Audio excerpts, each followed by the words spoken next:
Alright, what we have here is the QJ Motor SRK 400. This is the SRK 600RR, I guess.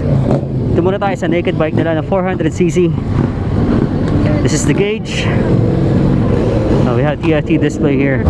Uy, solid, grabe. May cylinder ba to? 2 cylinder lang to.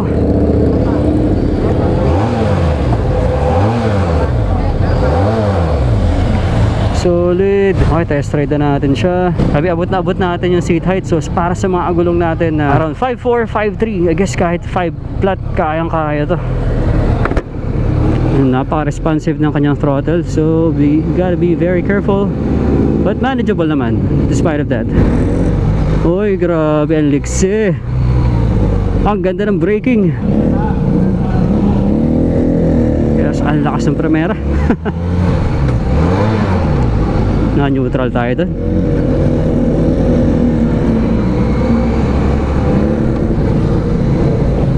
Alright.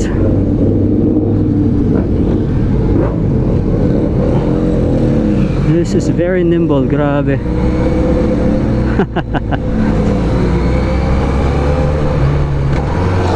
Oh, alright, ang lakas ng engine braking na yun.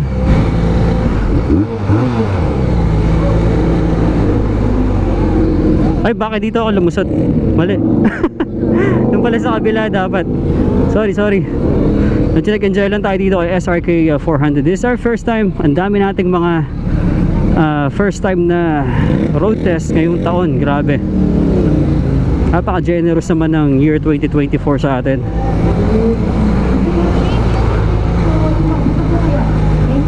Siya malakas siya, pero alam mo yun, it could give you some overwhelming torque, pero manage naman siya.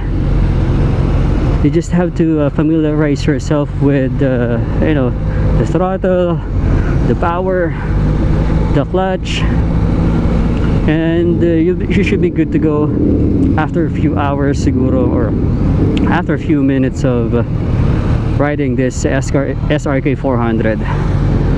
And syempre, sa looks pa lang, napaka-competitive ng design, ng overall design na itong si SRK 400.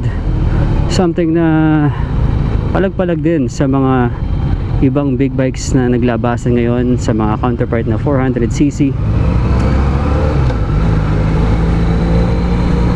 Yan, dito pala dapat tayo. Segway muna tayo dito. Ang dali niya lang kontrolin. Yan, tamang throttle control lang tayo dito. Hindi naman tayo magkakamali.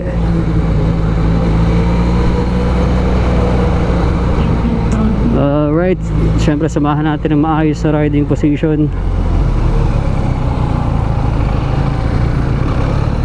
There you go.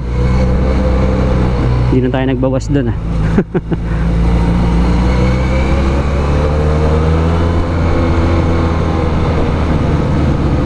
Alright, diba? Saya.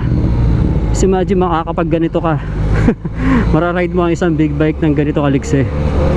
Siyempre yung skill naman natin is hindi tayo ganun ka-expert pag dating sa mga, alam mo na, sa mga ganto-ganto. Hindi tayo ganun ka-expert sa pag-ride. Meron lang tayong konting alam. But I guess that's just enough for us to be able to manage the SRK 400. Okay? In just a short period of time, sabi ko na napaka worth it ng experience dito. And if ever no, magkaroon tayo ng chance na ma-ride siya ng mas matagal, that will be even better. But yun, thank you so much QJ Motor Bristol Group for this opportunity to road test this very awesome 400cc big bike, naked sport, the SRK 400. B-Boy LMD here, you guys watching Respeto Agulong, and we're here at Grand Test Ride here at Mototown. Just remember to be safe always and enjoy every ride. Bye for now, and I'll see you guys on the next one. Solid.